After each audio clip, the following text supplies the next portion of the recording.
Hello YouTube Gizzard Matters, and today we're going to talk about how Tripwire can improve Killing Floor now that the loot box apocalypse is finally arriving. For one, I've come to the realization that PS4 and Xbox, if Killing Floor is there, I haven't really checked, but I know it's on PS4 for sure, but they don't really get the privilege of PC being able to buy any skin you want. And let's be honest, loot boxes are not fun. I feel like I would hate the game a little bit for making cosmetics not earnable or achievable in a straight fashion way. My solution is to do something similar to the Steam market, but in-game, where you can buy skins, and depending on their condition, it will be worth this much. Battle Scarred skin will be 25 cents. A field tested skin would be 75, while a mint condition would be $1.25. It won't be much, but hey, you know what you're paying for, which is satisfying enough for you to want to pay if it's like a gun that you really want. And for Precious, I guess since it's considered a gold skin that looks like mustard, I guess you could just make it $3 worth for the mint, Precious, whatever, fancy skins.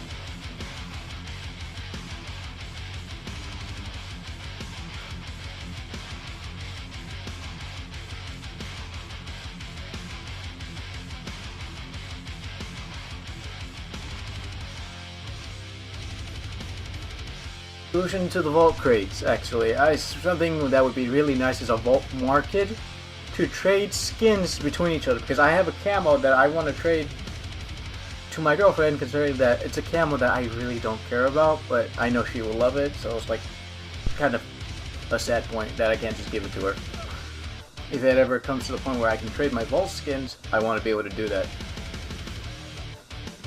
And if you are crafting an item out of the vault crates, you should make it should be so you don't get any duplicates. If you craft anything, it has to be a guaranteed no duplicate, because that is actually just really annoying when you get like duplicates out of crafting.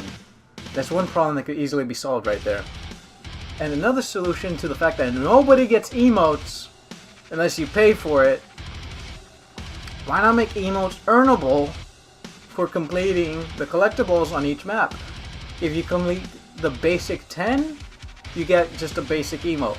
But if you complete all the collectibles, because every map has more than 10, there's like, could be up to 11 to 15, I'm guessing. If you collect every single collectible, you have a chance at a Precious skin. Every time you do it, or one time per map though. So it'd be a Precious skin for like doing lockdown on collecting all the collectibles there, then going on Descent and collecting all the collectibles there. There's 2 skins or 2 premium emotes that you can get. And then the basic ones are just for the achievement ones, like I said earlier.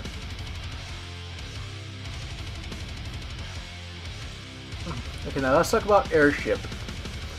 I just want to say the design is very nice. I like it very much, but it really gives you a sense of like scale. You feel very small looking around, but the objective mode is nowhere even close to as good as Killing Floor 1. And here, let me say why. For one, there's 2 missions. 2 objectives are exactly the same, just weld stuff, sizzle zizzle. Sizzle sizzle, weld this and weld that for 2 waves. Yeah, that's not that fun. If anything, you should have combined Tripwire. You should have combined the 2 missions into one. Make as much dosh out of it. Make it like a high round mission, because if you like considering that there's like 3 and 3 locations, it could be a 6th location thing. It could be like a wave 5 or 7 kind of thing.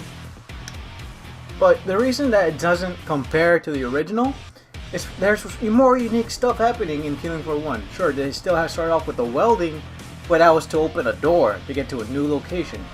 And then we see Lockhart. We escort him around the map. We heal him. That's technically our stand your ground for Killing Floor 1. And that felt fun, because you had to see the map. You move around the map with the location. And that was Lockhart himself. In this one, he's not even there. You don't even help him at all. He's just a voice. He's just a narrator. Okay, after exploring some of the little gameplay, recording some for the background, I realized something. There's a trap. that attacks the airship that's attacking us, and that's not where Lockhart is hiding. I just learned that. That drops off Zed, so that's clearly an enemy ship attacking the airship. This could have been an objective. Objective, defend the airship from the little attackers. Get batteries or something, like do something to power up the freaking ship, and then just attack the ship every time it comes. Otherwise it drops on like a fucking pile of flesh pounds or a pile of scrakes, like something hard. Or like a crap ton of DARs. That would have been cool if that was an objective. Otherwise you get attacked by the specific Zed in a fucking hostile, crazy way. That would have been fucking amazing. Okay, I'm getting excited here. Also, I really love this shark Easter egg. Thank you. That could have been something like fuel up the ship, push a gas can to the ship, or at least protect the gas can, make it something interesting. Not just like stand your ground. Oh yeah, stand your ground. That's something so new and innovative. Whatever, you had one try to say. It's not new. Stand your ground is in every map now. Another objective that could have been nice. Yes, hello. Yes, hello. Yes, hello. Another objective that would have been nice is in the... Okay, we had to go for gold in the other game. That's one thing. That's fun. We have to take it point A to point B. Pick up your stuff, escort, kind of stuff. But something that would have been interesting, considering that we're in an airship, is what if the ship, you have to steer the ship out of a storm. If you don't steer it out of the storm, you have a hard time playing the map because everything is shaking. The power could easily be going out every now and then because it's being struck by lightning. And you have to steer the ship out of the storm. That would have been an interesting objective. For one wave, you have to keep steering the ship, otherwise you have bad conditions of playing the map. The only good objective that was added was the plant room one. That one was the only one that felt unique and special. But yeah, that's just my opinion on how you can improve the stuff and how what felt missed opportunities right there. Oh, and about the event markets. Like, you could buy your event skin for 25, 75, 125, like per usual, like I said earlier. Except you would be able to buy them from at the end of the event. It could be a limited time sell for every event skin. Because that's something I like doing on the Steam market, is just buying the event skins. Because they are really nice and they're cheap. And I just like doing that. Like, I buy those, and then if you see my gameplay, everything I have is freaking events, Christmas, Halloween stuff, and I like dressing up my characters. I have a character that's exclusively dressed up as a freaking Christmas husk. But yeah, that's my opinion on how things could be improved in terms of loot boxes and how it was a missed opportunity with the objective mode. But still, other than that, the update is very nice. I do like the EDARs. They are very interesting. They take a lot of time to kill, but I like having them because they're like a very off-putting enemy. And then the guns are alright, but I won't go on the upgrade system. I don't like it that much. But yeah, that should have been something that's just on endless mode. Tripwire, I hope you can take this to heart and do upgrade the fix up and change up your objective mode. And another thing I want to state, I love the event sets. I love them to death. But I don't like how there's no unique voices for some characters. Like, it's just, in Killing Floor 1, every event set would get its own voice. And here, it's just only some of them. Like, it's very off-putting hearing, the Patriarch, and it's not the freaking Circus Patriarch. Here's a small snippet of me editing lines together on the current Patriarch with classic voice. Hopefully, this is something that's fixed in future events.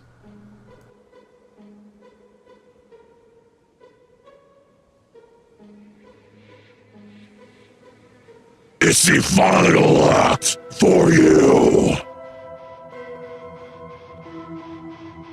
The one, the only.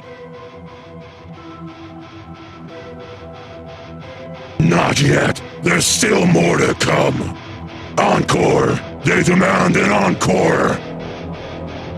Send out the clowns. The show must go on. All eyes are on you. Don't choke. It would be a shame if you were to suffer a brutal and tragic death. Watch this. The crowd loves it. No, this is how you do it. I see you enjoyed the show as much as we did. You might say that it was to die for. Bravo. Marvelous show. Who do you think we are? Some petty sideshow? This is a 3 rings.